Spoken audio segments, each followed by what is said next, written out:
by DJ Kalika Movies Recording Studio Sugauli। सुनीले अरवा कोई के प्यारवा कोइले बजब सारा खाली छौड़ी पी वाली सुनीले अरवा कोई के प्यारवा कोइले बजब सारा खाली छौड़ी पी वाली दिहले बदिलवा से निकाली छौड़ी पी वाली दिहले बदिलवा से निकाली छौड़ी पी वाली दिहले बदिलवा से निकाली छौड़ी Mix by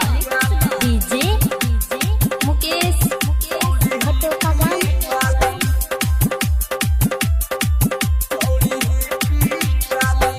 हे भगवान ऐसन लड़की ना बनाई जी प्यार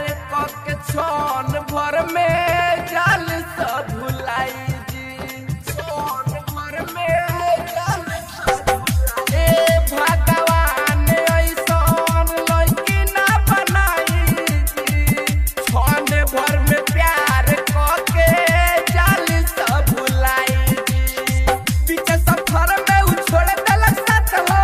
रो के रोज कटत बनी रात हो रो के रोज